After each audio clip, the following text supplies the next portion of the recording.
podcasteur. It's your boy Sonny. Content d'être avec vous pour un autre podcast. De moi à vous. Podcast pour le peuple, fait par le peuple. Par un gars du peuple. Bon, comme j'avais dit hier lors de ma première vidéo, je suis nouveau dans le milieu du podcasting. Donc, merci de me donner ma chance. C'est vraiment apprécié. J'ai vu que j'avais eu quelques visites. 18 visites. Ouais, c'est mieux que rien. Merci ceux qui sont venus voir. Puis j'ai vu que j'ai déjà 4 abonnements. Donc, c'est vraiment apprécié. Donc, la seule chose que je veux dire, c'est merci de me donner votre confiance. Puis, vous n'allez pas le regretter. Je commence, mais j'ai l'intention de faire beaucoup de contenu. J'ai plein de sujets que je veux vous partager. Donc, merci de me faire confiance. Puis, à ceux qui visitent, n'hésitez pas à vous abonner. Puis, ça coûte rien, c'est gratuit. C'est totalement gratuit. Vous cliquez sur, à côté de la vidéo à droite, il est écrit s'abonner. Vous cliquez sur le bouton s'abonner, puis vous êtes abonné. Puis, ça vous engage à rien, ça vous coûte pas une scène. Tout ce que ça vous coûte, c'est quelques minutes de votre journée pour écouter mes vidéos. Puis, vous pouvez donner vos avis dans le bas. Vous pouvez venir donner vos commentaires. Puis moi, ça va me faire plaisir de parler avec vous, puis de discuter avec vous, du moment que ça se fasse dans le respect. Puis même si, exemple, vous n'êtes pas d'accord avec des choses que je dis, puis vous êtes un peu fâché, mais c'est pas grave, t'sais. Ça arrive dans les débats que des fois, on n'est pas d'accord avec tout le monde, puis c'est un détail. Donc, hier, je sais que j'ai eu des critiques comme quoi le son n'était pas excellent. Donc, j'ai pris ça en note. Puis aujourd'hui, j'ai fait ça différemment. Donc, j'espère que le son va être meilleur. Comme je vous dis, je commence. Donc, tu sais, j'ai pas beaucoup de budget. Donc, je vais avec les moyens du bord. Donc, mais à mesure que je compte investir dans mon produit, puis ça va devenir top notch. Gardez-vous à l'affût, puis restez à l'écoute, puis vous allez voir, ça va upgrader. C'est une question d'être patient. Laissez-moi le temps, puis vous allez voir, ça va upgrader. Donc, aujourd'hui, de quoi je vous parle? Hier, je vous avais parlé de l'UFC 251. J'avais dit c'était quoi mes prédictions. Puis j'avais dit comment je prévoyais que ça allait se passer. Donc, je vais commencer par la carte préliminaire. Pour vous dire la vérité, la carte préliminaire, ça a été coup-ci, coup-ça. Ça n'a pas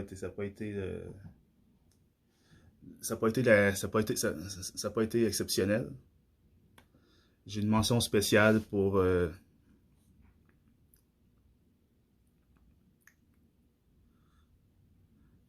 Dave Grant, qui a gagné par KO. Un gros KO. Son adversaire, dans le fond, c'était en plein échange, puis son adversaire est rentré dans sa gauche, puis il a mangé le coup de poing en plein sur la mâchoire, tombé au sol, resté étendu 5 secondes environ, qui était dans les vapes, mais après ça, il a pris conscience vite, mais il est resté au sol parce qu'il était sonné, puis quand tu as revu la reprise, ça a dû faire mal. Ben, c'est pas mal l'un des highlights des préliminaires. Un, parce qu'il y en a eu. Même si les préliminaires ont été coup-ci, coup-ça. Mention honorable à Carole Rosa et Vanessa Melo. Carole Rosa, c'est la partenaire d'entraînement de Jessica Andrade. Puis Vanessa Melo, le problème, c'est qu'elle est arrivée overweight. C'était un combat chez 135 livres. Vanessa Melo est arrivée overweight. Elle s'est présentée à 141 livres à la pesée. Carole Rosa a fait le poids à 135. Qu'est-ce qui est un peu spécial, c'est que Vanessa Melo, c'est la moins grande des deux. Vanessa Melo doit faire 5 pieds 2 environ. Carla Rosa doit faire environ 5 pieds 6. Puis en plus, Carla Rosa, qui a fait le poids, est beaucoup plus, comment dire, elle a beaucoup plus un gros frame que Vanessa Melo. C'est plus tu vois que c'est une fille qui fait du fitness, là, parce qu'elle a une bonne paire de cuisses, elle a une bonne paire de fesses. une petite taille, elle a des bras de. Tu vois, elle a la shape d'une fille qui fait du fitness, qui fait du fitness. Donc, déjà là, le fait que Vanessa Melo ait pas fait le poids, puis c'est elle la plus petite, tu vois que c'est un léger manque de discipline, pour rester poli. Pour le combat, mais de ce que j'ai remarqué dans le combat, Vanessa Melo, c'est une combattante de puissance, c'est une madame qui donne beaucoup de gros coups, qui frappe très fort. Donc, la stratégie de Carla Rosa, ça a été de la tenir à distance, puis de la jabber, la kicker, puis contrôler le centre de l'octogone, puis faire beaucoup de déplacements. Puis ça a pas mal été un combat de stand-up. Puis Carla Rosa, moi je trouve qu'elle a pas mal, elle a dominé le combat. Là, oui, il y a des bouts comme au deuxième round, au troisième, parce qu'elle a mangé quelques coups. Puis on voyait qu'elle a été chancelante, mais en ensemble du combat, Rosa a dominé le combat. Puis elle a même amené au sol Melo 2 fois, sur environ 3 ou 4 tentatives. Donc ça aussi, ça a joué beaucoup. Mais en général, Cara Rosa a dominé le combat. Donc belle victoire pour la partenaire d'entraînement de Jessica Andrade. Ensuite, l'highlight des préliminaires.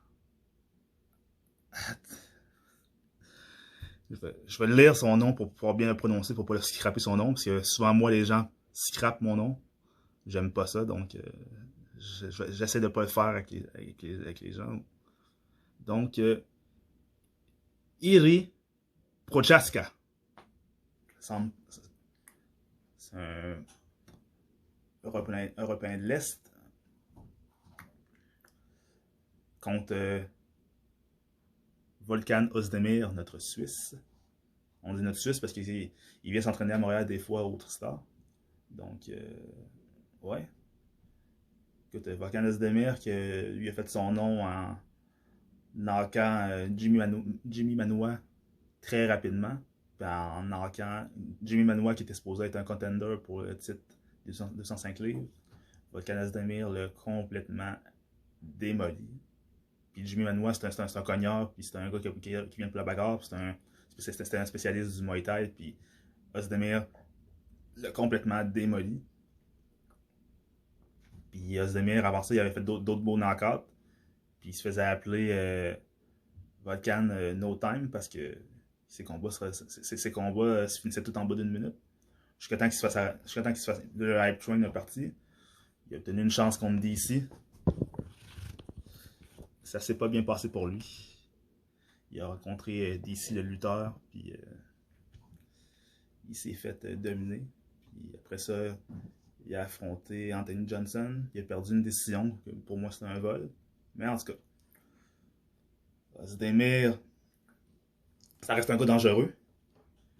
Puis justement, M. Prochaska, son adversaire, sa dernière victime était Jimmy Manoa, justement. Un beau kick sur le bord de la tête que Manoa a jamais vu venir. Puis ça l'a envoyé au pied des rêves. Puis suite à ça, Manoa a pris sa retraite des arts martiaux mixtes. Donc ça vous dit à quel point que ce gars-là est dangereux. Comment vous expliquez le combat?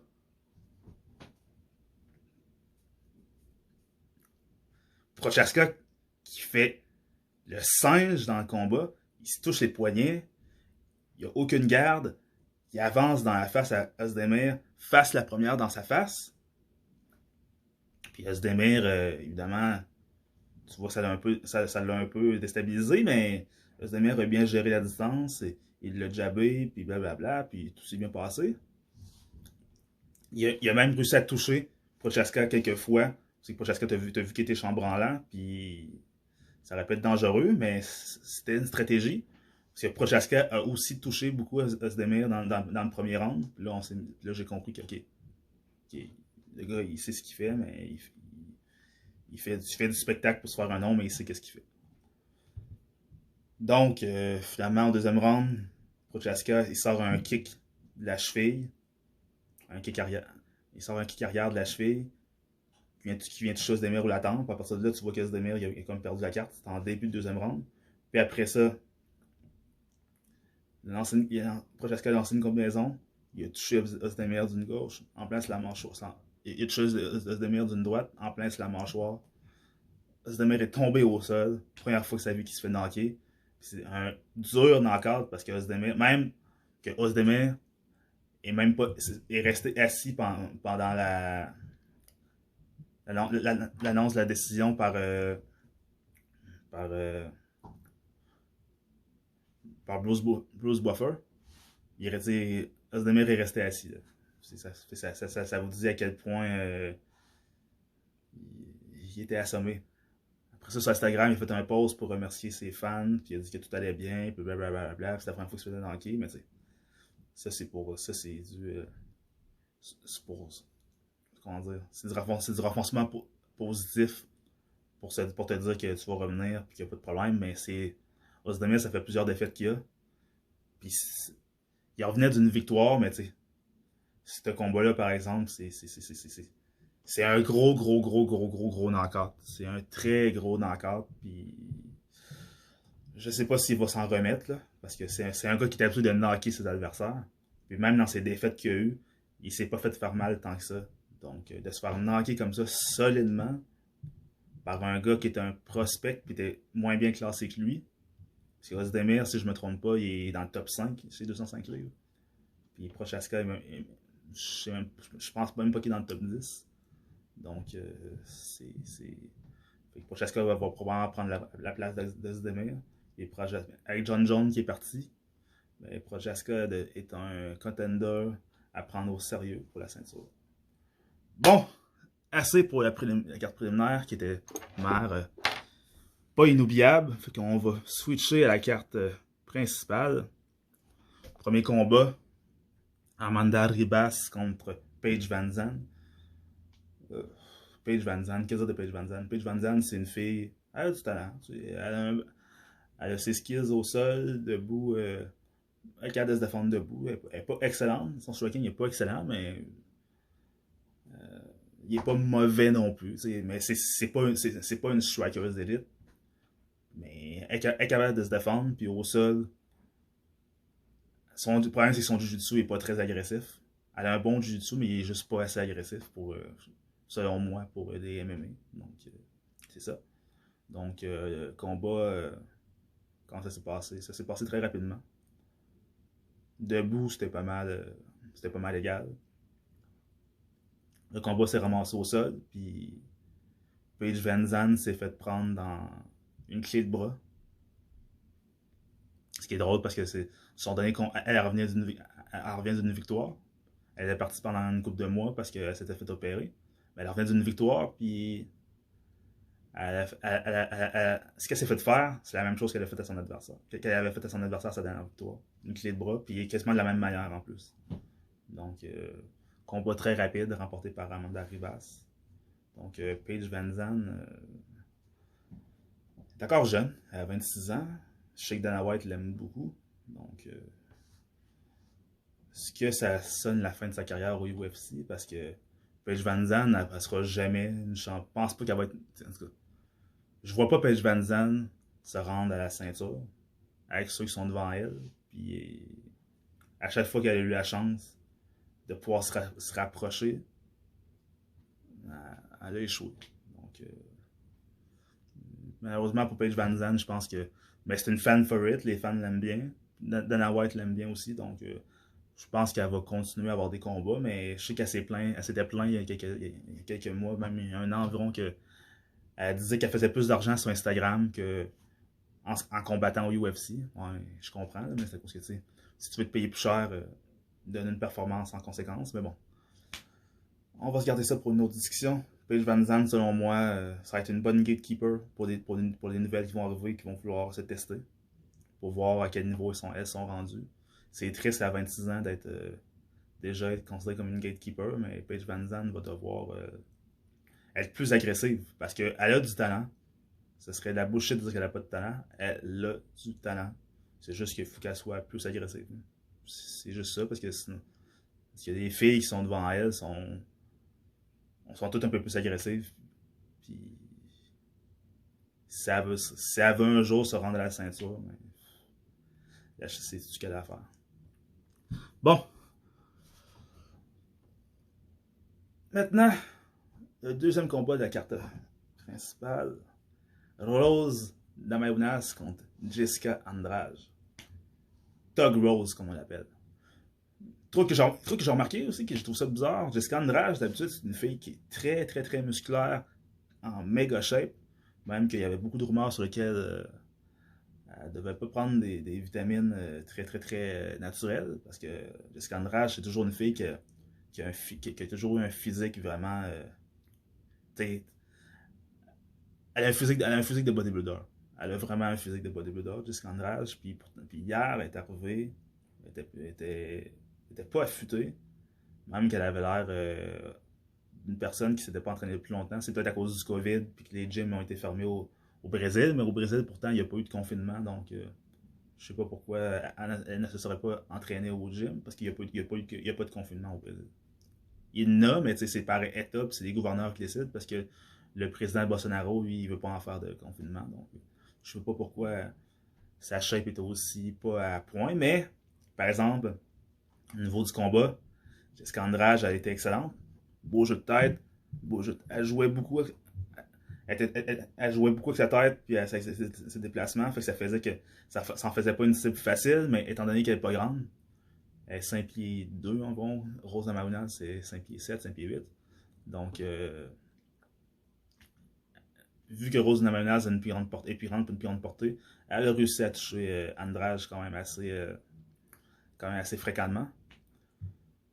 Namajunas, elle a remporté le combat, mais sincèrement, ça aurait pu aller d'un bord comme de l'autre. Sérieusement, si Andrade aurait remporté ce combat-là, j'aurais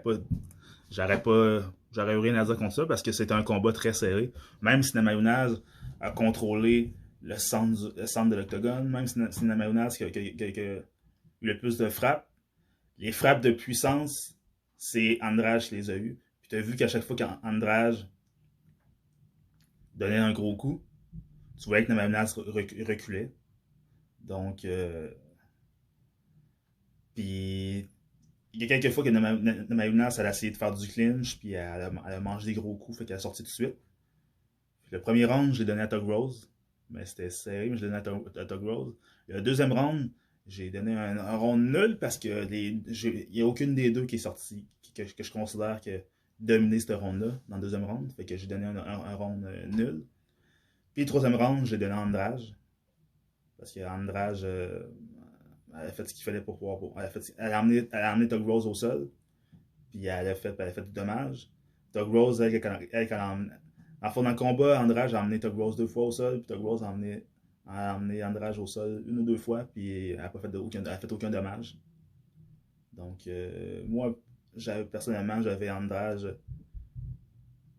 Moi, personnellement, j'avais 2 scénarios quand le combat est fini. J'avais un combat nul où j'avais Jessica Andrade par split decision.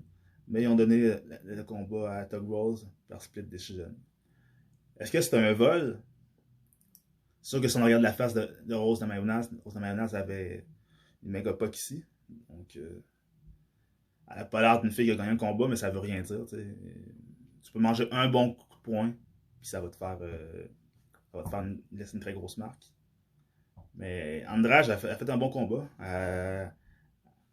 Tu vois qu'elle a amélioré son striking, et de beaucoup. Elle a amélioré ses déplacements. Son seul problème, c'est qu'elle n'est pas grande. Si elle avait une plus longue portée, ça aurait été compliqué. Parce que moi, pas. Si Andrade peut encore s'améliorer, peut encore améliorer son striking encore. Andrade est jeune, elle a quoi? Elle a 28 ans. Je pense que Andrade risque d'être très difficile à battre. Très, très, très difficile à battre parce que Thug Rose m'a pas impressionné dans ce combat-là. Oui, Thug Rose, elle a un striking. Ça a un côté technique. Le striking à Thug Rose, ses déplacements, son jeu de pied, elle utilise beaucoup son jab, la précision de ses coups, c'est excellent. Mais j'ai pas vu la Thug Rose qu'on avait vue contre Joanna Jędrzejczyk. Cette Thug Rose, on ne l'a pas vue. J'ai l'impression qu'elle est encore fragile par rapport à son premier combat contre Andrade, quand Andrade le slam sur sa tête. Puis on sait que Rose Namajunas, elle a dealé avec des problèmes de dépression. Puis donc, on s'en cache pas, on en parle très ouvertement. Donc, Moi, j'ai vu une Tug Rose qui est encore fragile mentalement. J'ai pas vu la Tug Rose, la guerrière, qui a démoli Paige Van Zandt, qui a massacré non, qui a massacré Paige Van Zandt, qui a démoli Michelle Waterson, puis qui a annihilé Joanna Jędrzejczyk dans le premier combat, puis qui l'a éteinte dans leur deuxième. Cette Rose de Mayonnaise-là, je l'ai pas vue, puis je sais pas si ça va revenir. Ensuite, le deuxième combat. Le troisième combat de la carte principale. Peter Yan contre José Aldo, dit José pour les intimes. Écoute, Peter Yan, premièrement, c'est un combat sur 135 livres. Le champion Dominique. Le champion Henry Cejudo a pris sa supposée retraite, mais on sait que c'est à cause que c'est une manière de négocier parce qu'il considère qu'il n'est pas payé assez cher. Donc, il a pris une supposée retraite. Donc, ces deux titres qu'il y avait chez 125, chez 135, ils ont été enlevés. Évidemment, quand tu prends ta retraite, tu n'es plus champion. Puis, Osvaldo revenait d'une défaite contre Marlon Moraes, un de ses compatriotes. Une défaite que moi, je considère que non méritée, parce que je considère que Aldo a remporté ce combat-là. Mais les juges en ont décidé autrement. Mais Dana White, lui, et Sean Shelby, qui est le matchmaker du UFC, considérait que Aldo avait gagné ce combat-là, puis considérait que c'était plus payant au niveau des rentrées d'argent d'avoir Aldo en combat de championnat que Marlon Moraes, qui n'est pas une vedette. Donc, ils ont mis Aldo à sa place, même s'il a perdu. Puis Peter Yan, lui, il revient d'une grosse victoire sur Uriah Faber. Donc, Peter Yan, lui, c'est un boxeur à la base. Aldo, lui, c'est un combattant il est complet, lui, Aldo. C'est un gars de Muay Thai, c'est un gars de Jiu-Jitsu, il a un bon grappling.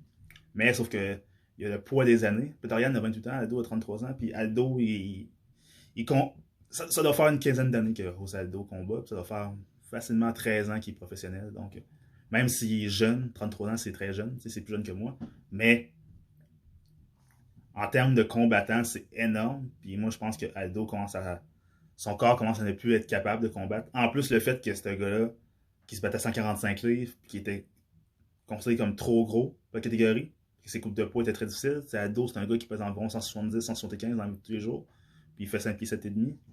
Puis avec sa coupe de poids pour aller à 145 livres, était très difficile. Donc là, il décide de descendre à 135. Puis déjà à 145, son cardio, après le troisième round, dans les combats de championnat, après le troisième round, son cardio commençait à défaillir. Mais descendre encore plus bas, c'est sûr que ton cardio ne te suivra pas. Puis là, on l'a vu. On l'a vu contre Peter Yan, à partir du troisième round, Aldo avait plus de jus. C'est surprenant parce que Aldo, sur papier, est a plus d'expérience, puis puis un combattant plus complet, mais Peter Yan est plus jeune, plus vigoureux. Donc, Peter Yan a fait du Peter Yan. Aldo a sorti quelques kicks, parce qu'il a dit qu'il avait recommencé à en faire. Mais tu as vu que ça n'a pas fait grand-chose, parce que Peter Yan aussi en a sorti. Alors que Aldo kickait pas mal, c'était pas mal des low kicks. Peter Yan, c'était des low kicks, des kicks au corps, des kicks à la tête. Puis Peter Yan a été beaucoup plus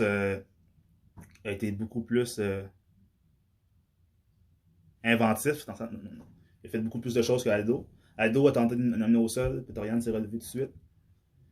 Finalement, Peter Yan, lui a emmené Aldo au sol au quatrième round. Puis au troisième, quatrième, Peter Yan a emmené Aldo au sol. Puis ces deux fois-là, je pensais que le combat était fini. Même au premier round, Aldo s'est fait emmener au sol, puis il a mangé un coup au foie, puis il avait l'air. Je pensais que le combat allait être arrêté, mais finalement, il a réussi à s'en sortir. Puis je pense que ce coup au foie, ce coup dans la côte-là, qu'il a mangé aussi, a dû jouer sur son cardio, mais bon. Tu as vu qu'à partir de là, ça semblait. On pensait que la partie était jouée, mais Aldo s'est battu quand même bien, mais au cinquième round, il s'est fait emmener au sol, puis il s'est fait run and pound. Puis l'arbitre lui a donné toutes les chances de pouvoir revenir, puis non. Non, Peter Yan était juste trop fort. Pas trop fort, dans le sens.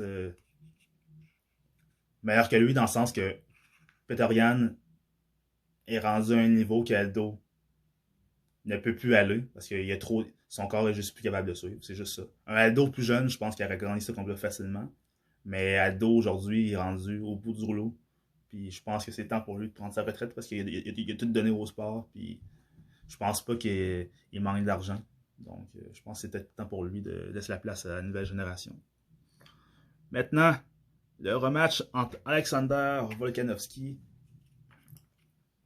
et Max Holloway. Dans le premier combat, ça avait été un combat très serré, mais Volkanovski a tellement été slick dans ses coups. Il allait gauche-droite, kick à cuisse. Gauche-droite, kick à cuisse. Il a complètement démoli la cuisse de Max Holloway. La jambe avant de Max Holloway. Fait que Max Holloway était plus capable de faire ses déplacements. Fait que ça a fait que Volkanovski s'était amusé avec lui puis il a remporté une victoire majoritaire. Holloway considère qu'il avait fait assez pour gagner, mais non. Comme j'ai dit dans ma première vidéo, Holloway, t'as perdu le combat. Le premier combat, tu l'as perdu. Mais, dans celui-là, Volkanovski est encore sorti victorieux. Mais, là, je le dis, c'est un. Là, je le dis, moi, je ne vais pas jusqu'à dire que c'est un vol, parce que ça aurait pu aller d'un bord comme de l'autre. Mais, moi, je donnais 3 rounds sur Holloway. 3 rounds sur. Le round numéro 1, j'ai mis égal parce que les deux sont sortis forts, puis il n'y en a pas un des deux qui a dominé. Le 2, le 3, puis le 4, je l'ai donné à Holloway. Le 5, je l'ai donné à Volkanovski à cause d'une amenée au sol. Mais qu'est-ce qui a fait la différence selon moi, c'est les kicks. La précision. Parce que Volkanovski a massacré la jambe avant de Holloway, autant à l'extérieur qu'à l'intérieur. Tu vois, Holloway, sa jambe était rouge, presque aussi pire que lors du premier combat. La différence, c'est que Max Holloway aussi a kické. Il a kické beaucoup plus que je suis habitué de le voir. Parce que Max Holloway, d'habitude, il fait juste boxer, puis se déplacer, puis rentrer dedans. Là, ce coup-ci, Holloway a beaucoup kické aussi. Il a kické au corps, il a kické à la tête. Même que. Puis Holloway a knockdown Volkanovski 2 fois dans le combat en plus. Au premier round, puis au deuxième ou au troisième, si je ne me trompe pas aussi. Donc, puis quand Volkanovski a emmené Holloway au sol, Holloway s'est enlevé tout de suite. Il y a d'autres fois qu'il a essayé, puis Holloway il a réussi à défendre les takedowns. Donc, moi je pense que c'est les leg kicks de Volkanovski qui ont joué dans la tête des juges. Puis les juges, ils ont considéré que Holloway avait remporté ce combat-là. Mais bon. C'est pas nous les juges, fait que on va leur donner le bénéfice du doute. Hein. Bon, maintenant, la carte principale. Kamaru de Nightmare Usman contre Jorge Gamebred Masvidal, renommé Street Jesus. Pourquoi Street Jesus? Parce que le gars, depuis qu'il s'est rendu un hype, il s'est donné un look il a pris un look de Jésus, les cheveux longs, une barbe. En plus, il a un teint bronzé, c'est un latino. Donc, ça a donné un look de Jésus. Puis les gens l'ont renommé. Puis il s'est fait renommer Street Jesus. Puis il dit que ce qui se passe en ce moment dans sa carrière, c'est sa résurrection. Parce qu'il dit qu'avant, il n'était pas sérieux dans son entraînement, puis il prenait pas rien au sérieux, puis même maintenant, c'est sa résurrection. Comme je dis, moi, comme j'ai dit dans ma première vidéo, moi je trouve que Masvidal c'est un hype, mais bon, c'est mon opinion. Il a quand même aligné des belles victoires. Un gros knockout contre Dan Cerrone. Un gros knockout contre Darren Till, qui était un prospect pour la ceinture. Puis depuis ce temps-là, Darren Till n'est plus ce qu'il était.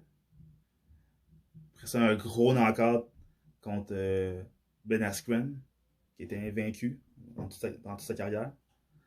Après ça, il a massacré Nate Diaz dans leur combat pour le BMF title. So, même si je pense que Nate Diaz était en train de revenir, mais sa coupure était trop importante pour que ça continue. Mais bon. Fait que Masvidal est un favori de la foule. La foule l'adore. Ousmane, il a ses fans, mais les casuals ne l'aiment pas. Les casuals n'aiment pas Ousmane, parce que les casuals aiment Masvidal. C'est quoi casual? Les casuals, c'est des fans occasionnels. C'est ça un casual. Excuse-moi pour l'anglicisme. Un casual, c'est un fan occasionnel. C'est un fan qui suit un produit juste quand c'est important, juste quand c'est gros. Quand l'enjeu est pas gros, il va pas suivre ça. Puis ça s'informe pas vraiment, ça se connaît pas vraiment, mais ça suit la vague. C'est ça un casual, un fan occasionnel. C'est eux qui rapportent le plus d'argent. Dans les business d'entertainment, c'est les casual fans qui rapportent l'argent. C'est eux qui vont aller voir le Super Bowl, c'est eux qui vont aller voir WrestleMania à WWE, c'est eux qui vont suivre les séries éliminatoires, c'est eux qui vont aller checker des gros matchs de basket, c'est eux qui vont s'intéresser à la Formule 1 quand c'est rendu à la fin de saison. C'est eux qui vont s'intéresser beaucoup à la finale de la Coupe Stanley quand c'est en finale de la Coupe Stanley. T'sais. Au cinéma, c'est eux beaucoup qui vont au cinéma. Fait que les fans occasionnels, les casual fans, c'est eux qui rapportent l'argent. Donc, c'est ça. Avant le combat, Masvidal avait dit beaucoup de trash talk. Il avait dit que Kamaru Usman était faible mentalement. Il avait dit que Kamaru Usman n'était pas capable de gérer la pression, puis qu'il allait couler sous la pression. Il avait dit qu'il allait rebaptiser Usman, puis qu'il allait l'exposer aux yeux de tout le monde. Usman, de son bord, n'a pas dit grand-chose. Tout ce qu'il a dit, c'est que Masvidal, c'est un hype, puis qu'il y a beaucoup trop... Puis il est pas assez humble, puis qu'il est très arrogant, puis qu'il allait le ramener sur terre. C'est ce qu'il a fait pendant le combat. Je sais pas si c'est ça qui va arriver. Je sais pas si Masvidal va être plus humble après ce combat-là. Je penserais pas parce que son caractère est pas humble. Il a pas un caractère humble. Sa gimmick de Street Jesus de Game Bread, c'est pas une gimmick de quelqu'un qui est humble. C'est pour ça que ses fans l'aiment. Donc, je crois pas qu'il va redevenir humble tout d'un coup puis qu'il va dire ah ouais j'ai peut-être allé trop loin. Non, je pense qu'il va dire que dans quelques jours il va probablement dire que Ousmane n'est pas venu pour se battre puis qu'il a fait ci puis il a fait ça puis que si il aurait voulu se battre il l'aurait massacré. Mais non. La vérité c'est que il s'est fait complètement dominer. J'ai donné 5 rounds sur 5 à Ousmane. C'est une domination totale. Ousmane a dominé debout. Oui, Masvidal au premier round a été dangereux. Mais Ousmane a bien géré. À chaque fois que Masvidal arrivait pour lui faire mal, Ousmane se déplaçait tout le temps. Puis les kicks au corps que Masvidal a essayé d'envoyer, Ousmane les a tous bloqués. Même qu'il y a un kick que Masvidal a envoyé que Ousmane il a connecté avec sa main puis l'a emmené au sol. Au sol, Masvidal, qui est un black belt, qui est un jiu-jitsu black belt, si je ne me trompe pas. Je pense que c'est sa ceinture noire. Il a réussi à se défendre, mais tu voyais qu'il était à court de solutions. Puis Ousmane, tout ce qu'il a fait, c'est qu'il a fait. Il l'a écrasé, puis il l'a maintenu au sol, puis quand il réussissait à faire des frappes, il faisait des frappes, mais il a fait attention pour ne pas se faire prendre dans des prises de jiu-jitsu, parce que Masvidal, son jiu-jitsu est très fort. Il a un très bon jiu-jitsu, fait que Ousmane a arrêté stupide de prendre Masvidal à la légère au sol. Donc, qu'est-ce qu'il a fait? C'est qu'il l'a amené au sol, il a fait de la pression, puis c'est ça. Il a fait beaucoup de clinch. C'est qu'il s'est écrasé dessus. Puis coup sur les pieds, coup de genou dans les cuisses, coup d'épaule au menton. Il a fait un peu de John Jones. Ce combat-là de Kamaru Usman, je trouve que c'est un mélange de John Jones et de Georges Saint-Pierre. Il a fait du contrôle de fighter debout comme John Jones peut faire. Puis au sol, il a fait du Georges Saint-Pierre. Donc, t'as des fans qui ont chialé, se sont plaints, ils ont dit que Ousmane n'était pas venu pour se battre. Et oui, il est venu pour se battre. Il est venu pour se battre. Mais c'est pas parce que tu viens pour te battre que ça veut dire que tu vas prendre des risques, puis tu vas risquer ta santé. Là. Quand tu viens pour te battre, tu viens pour gagner. Tu viens pour toucher et ne pas te faire toucher. Donc ceux qui sont pas contents que comment le combat s'est déroulé, mais écoutez, Ousmane, il a fait ce qu'il avait à faire. Il avait un plan de match. Il savait que debout, Masvidal est très dangereux. Puis il n'y a pas nécessairement ce qu'il faut pour pouvoir rivaliser avec lui debout. Donc, qu'est-ce qu'il a fait? C'est des MMA, c'est des arts martiaux mixtes. Il y a plein de disciplines que tu peux utiliser. Il a fait. Tu as droit à presque tout en arts martiaux mix, sauf les coups à tête, puis les coups en bas de la ceinture, puis les coups dans les yeux. Mais Ousmane a fait ce que les MMA te permettent de faire. Il a utilisé tous ces outils, puis il a complètement dominé le combat, puis il a gagné par décision.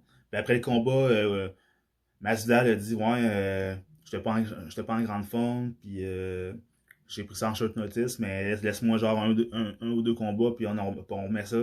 Puis Ousmane il a dit ouais, pas de problème.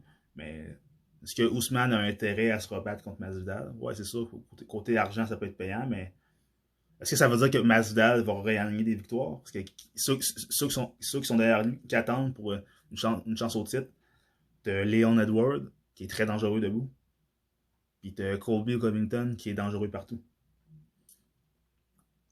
Donc, est-ce que Masvidal est capable de battre Covington, qui est un de ses anciens, qui était longtemps son partenaire d'entraînement, puis qui est un ancien ami?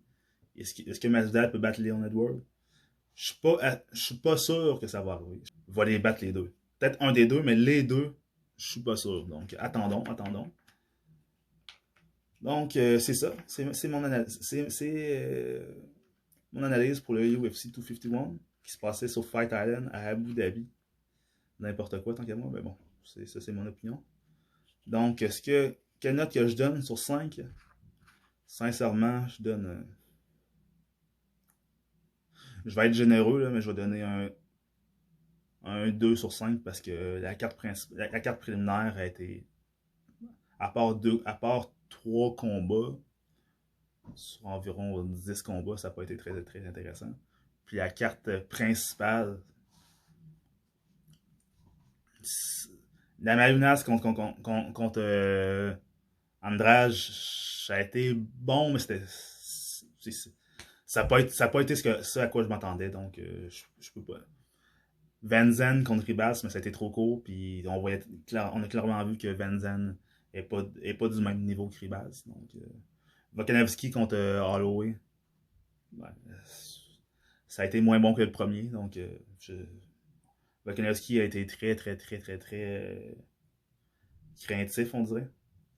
Puis tu voyais qu'il était frustré parce qu'il ne réussissait pas à toucher Holloway comme qu'il voulait, à part pour ses kicks. Ensuite, Aldo contre Petorian, c'était un bon combat, mais j'ai pas aimé comment Aldo a combattu. Il est resté, devant Petorian, puis il avançait, puis il était une cible trop facile. Il n'avait pas un bon jeu de tête comme il nous a habitués. Il était supposé ressortir des kicks, il ne l'a pas fait.